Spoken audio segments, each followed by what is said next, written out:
네, 박찬대 더불어민주당 최고위원과 함께합니다. 자, 전화로 만나보겠습니다. 나와 계시죠?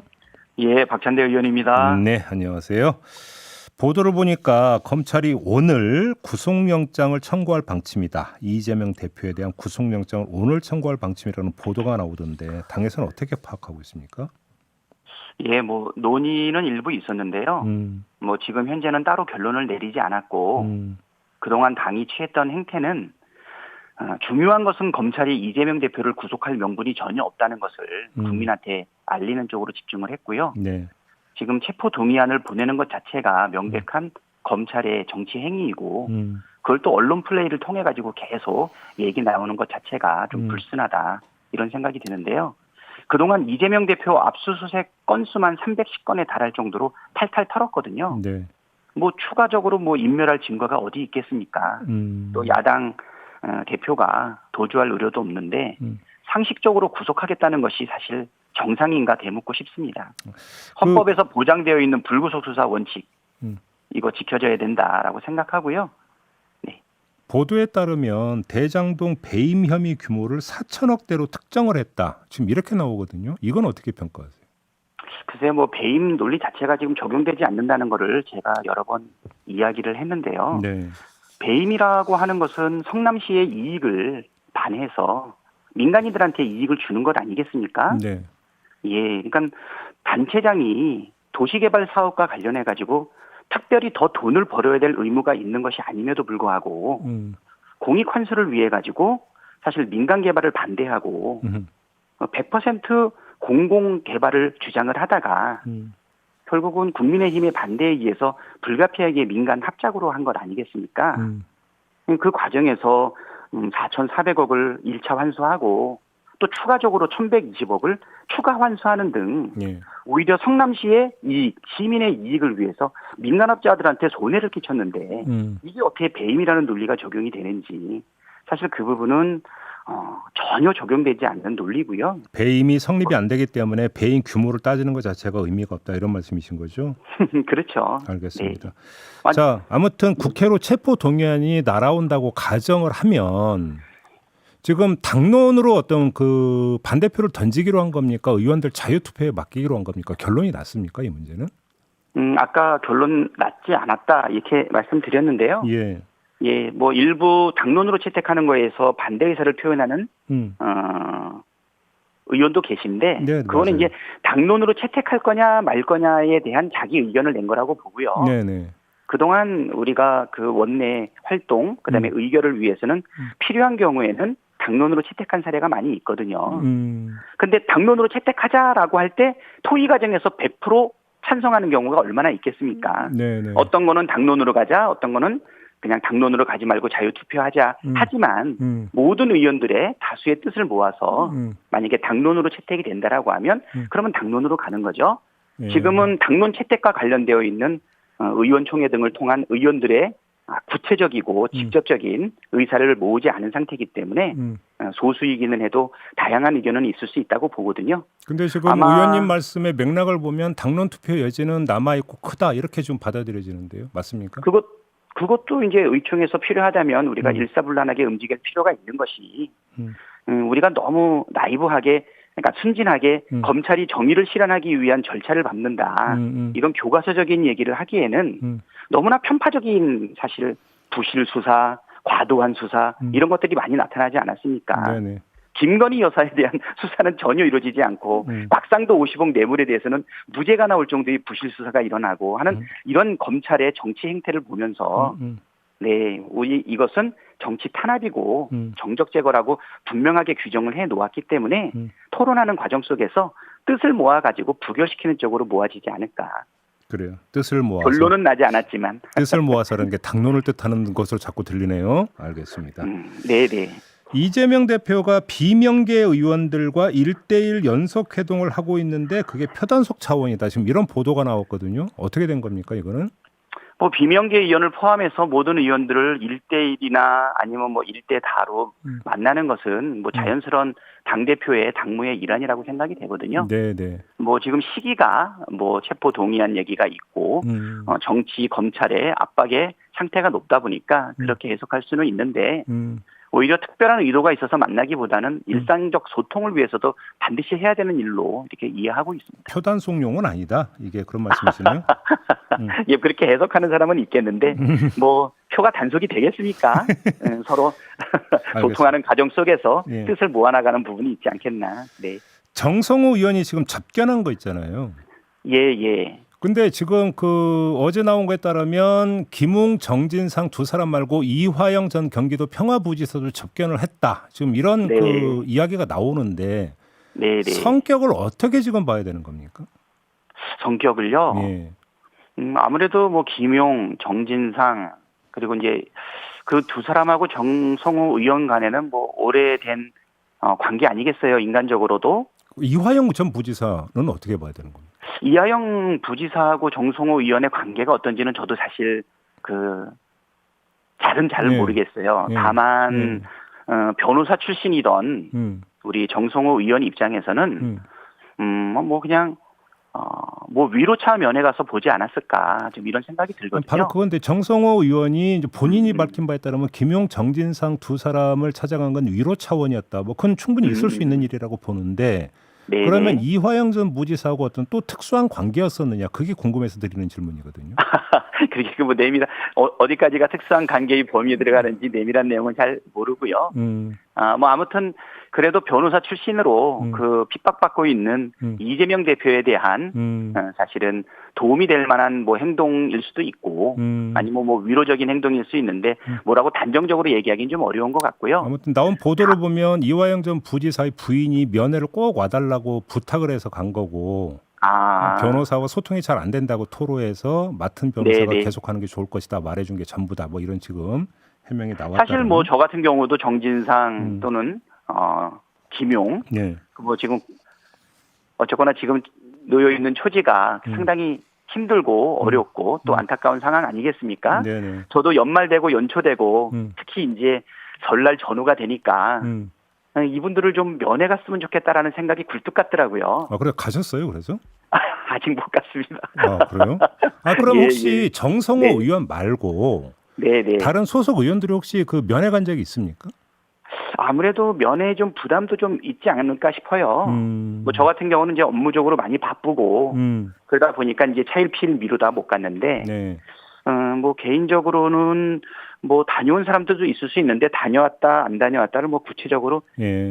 뭐 이렇게 공개적으로 얘기할 바는 아니다 보니까 정성호 의원이 다녀간 게 최근의 일도 아니고 오래되지 않았습니까? 뭐 작년 뭐 그다음에 지난달 그렇죠. 이렇다면서요. 예. 근데 이제 이거를 누가 풀었겠어요? 검찰이 또 엄풀하지 않았겠습니까? 언론에다 풀면서 뭐라고 얘기하냐면 회유하기 위해서 갔다라는 네네, 식으로 네네. 프레임을 씌우고 있는데 네. 정치적 의도가 있다고 보고요.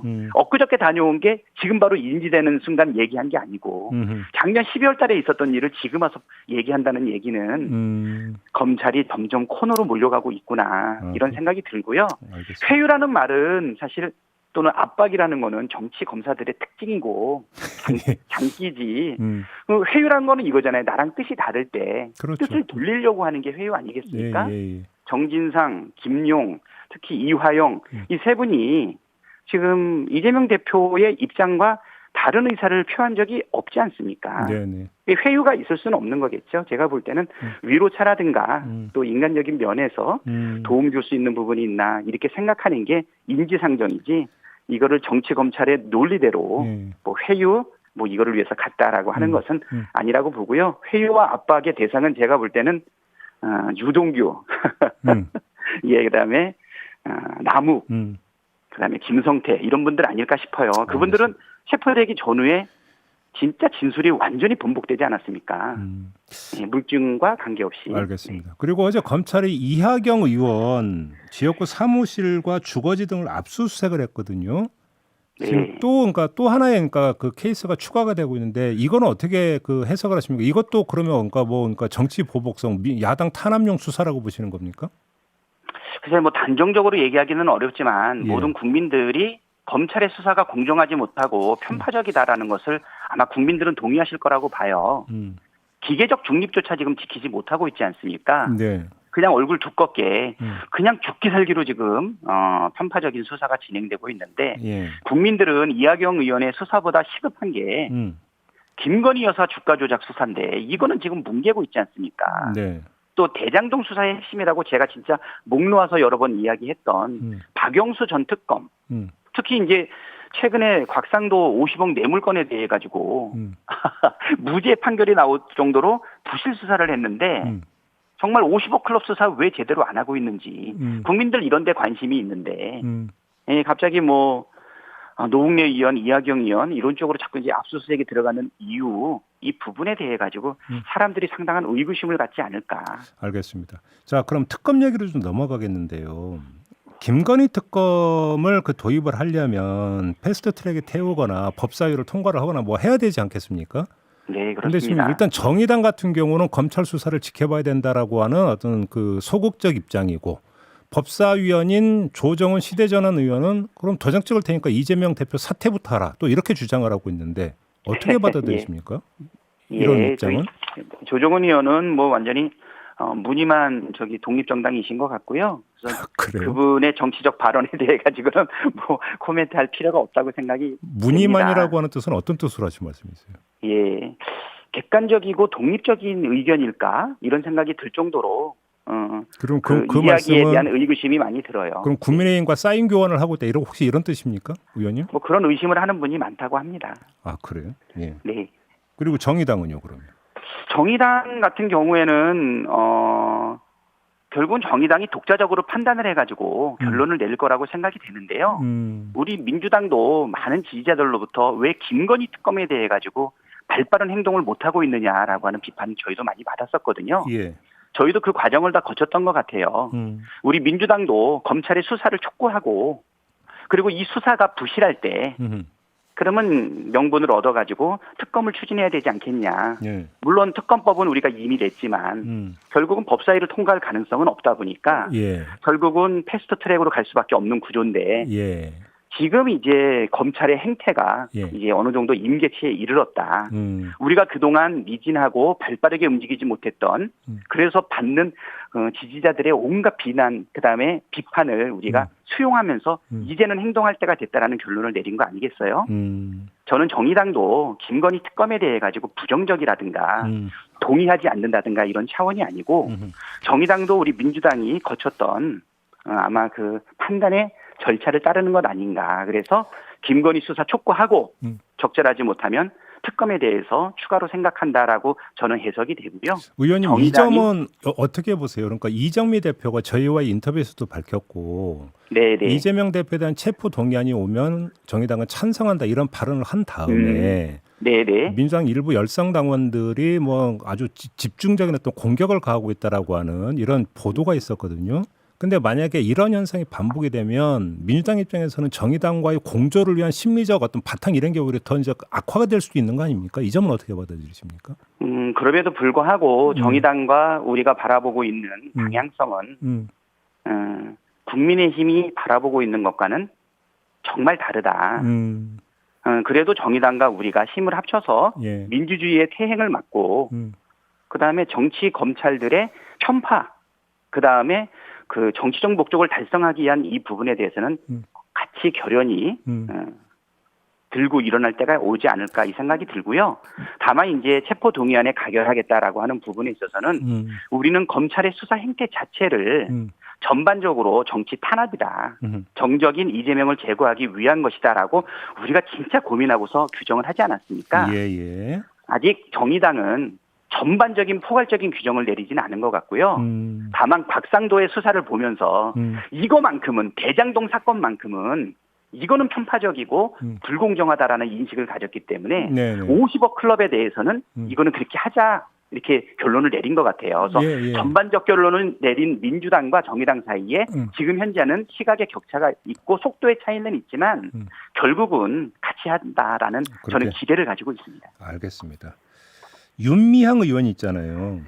예. 판결이 나온 다음에 이재명 대표도 미안하다는 취지의 발언을 했고 여러 민주당 의원들이 릴레이식으로 미안하다라는 지금 그 입장을 표명을 하고 있다라는 얘기가 있었고 더 네네. 나아가서 민주당 복당 이야기도 좀 나오던데요. 혹시 최고위원단에서 논의한 바가 있습니까? 구체적인 논의는 이루어지지 않았고요. 네. 다만 그러한 정서가 팽배한 거는 분명한 것 같아요. 그래요? 지금 우리가 그래서 이 검찰의 수사에 대해서 판단하는 것이 한꺼번에 규정 짓기는 굉장히 어렵지 않나. 그래서 이제 우리도 많이 공격받는 것 중에 하나가 뭐냐면 이하경 의원 뭐 압수수색 들어가고 노웅래 의원 압수수색 들어가고 또 윤미향 의원 결과적으로 볼 때 너무나 억울한 일을 당했지만 검찰이 사실 목적을 가지고 마구 무리한 수사를 진행해 나갈 때 그 사실관계는 사실 우리가 알 수 없다 보니까 네. 마음속에 검찰이 그래도 혹시 이 건은 정의의 실현을 위해서 범죄 수사를 하는 것 아닌가라고 하는 일말의 기대가 남아 있는 거거든요. 그러다 보니까 어떤 입장 표명을 하는 데 있어서 상당히 신중한 부분이 있었는데 이제는 그렇게 머뭇거릴 때는 아닌 것 같아요. 사실 죄가 있는지 없는지는 신만이 알 수 있는 부분인데 머뭇거릴 때가 아니라는 얘기는 조만간 복당 여부에 대한 결론을 내리겠다 이런 말씀이십니까? 그건 뭐 논의해서 진행을 해야 되는데 네. 그러한 정서는 지금 많이 모아져 있다 이렇게 생각이 됩니다. 알겠습니다. 네. 국민의힘의 전당대회는 어떤 지금 감상평을 말씀해 주실까 궁금한데요. 감상평을 말씀해 주신다면. 사실 전당대회는 사실 당원들과 전 당이 사실 잔치를 벌이고 있는 것 아니겠습니까? 네네네. 물론 이 잔치판 속에서도 갈등은 표출될 수 있고 우리 전당대회 때도 뭐 일부의 갈등은 좀 있었고 의견은 달랐지만 전당대회의 뜻이 잘 모아지기는 했는데요. 지금 국민의힘 전당대회는 그 수준이 아닌 것 같아요. 잔치인지 초상인지 알 수 없는 시비극이고 제가 볼 땐 블랙 코미디다. 결국 우리는 결과적으로 지금 지도가 똘똘 뭉쳐서 이 어려움을 극복하고 있지 않습니까? 그렇지만 국힘의 경우에는 결과와 상관없이 정당 역사에서 민주주의를 퇴행시킨 흑역사로 지금 기록될 거라고 저는 보여요. 그래요. 지금 그 전당대회 와중에서 이른바 당정 일체론이 나왔고 어제 그제는 또 명예 대표론이 나왔고 물론 어제 오후쯤 돼가지고 뭐 약간 좀 잦아드는 기미는 좀 있었습니다만 이 얘기가 여기까지 심지어 나갔는데 이건 어떻게 평가를 하세요? 예, 제가 볼 때는 뭐 그냥 권유하고 싶어요. 총재를 부활시켜라. 예. 그러지 말고 명예 당대표 하지 말고 총재를 부활해서 대통령이 총재하자는 말을 왜 못하는지 좀 궁금하고요. 네. 저번에 나경원 의원 압박 넣어가지고 접게 만들 때 초선 의원 50여 명이 찾아가가지고 압박을 넣었다는 거 아닙니까? 연판장 돌린 거요? 예. 그리고 나서 지금은 또 미안하게 생각한다, 같이 하자. 이거 뭡니까? 사람 때려놓고 나서 아니 사람 죽여놓고 나서 미안하게 생각한다라는 입장 아닌가 생각이 되고요. 예. 제 생각에는 그냥 당대표도 지명하고 최고위원들도 지명하고 그다음에 여당 야당 가리지 말고 반대파 정적이라고 생각되는 사람들은 다 숙청하고 싶은 건 아닌가. 제가 정말 솔직히 그렇게 생각이 들고요. 지금 뭐 윤석열 대통령의 그 엄청난 압박과 그냥 검사 독재 체제에 대해 가지고 그래도 우리는 저항하고 있지만 저쪽에는 왜 저항하고 싶은 생각이 없을지 참으로 궁금합니다. 알겠습니다. 마지막으로 그 4.3 발언했던 태영호 의원이 있잖아요. 최고위원 후보이기도 한데 네. 어떻게 해야 된다고 생각하십니까? 저는 태영호 의원이 북한에서 뭘 어떻게 배웠는지 사실 우리 국민들은 그렇게 크게 관심이 없다고 생각되거든요. 예. 얼마나 편향된 사실 사상 교육이라든가 역사 교육을 받았겠어요. 그 영향을 어떻게 받았는지 국민들은 관심은 없지만 지금 태영호 의원 대한민국의 국회의원 아닙니까? 예. 대한민국의 국회의원다운 행동을 해야 되고요. 자기가 북한에서 배웠던 내용이 맞다고 우길 게 아니고 대한민국의 역사를 제대로 배우고 말씀할 필요가 있다. 아니 그럴 생각이 없으면 왜 대한민국에서 국회의원을 하고 있습니까? 네네. 마치 윤석열 대통령과 윤 정부가 민생, 외교, 경제 이 모든 참사, 국민의 안전 책임 못 지고 한반도의 평화를 흔들 거면 왜 정권을 잡으려고 했는지 그 왜 안 내려놓고 있는지 사실 우리가 따끔하게 물어보는 것과 마찬가지로 태영호 의원도 사실 대한민국의 국회의원으로서의 역사의식 이거 분명히 가질 필요가 있다. 알겠습니다. 이렇게 생각합니다. 자, 오늘 말씀 여기까지 들을게요. 고맙습니다, 의원님. 예, 감사합니다. 네, 지금까지 더불어민주당의 박찬대 최고위원이었습니다.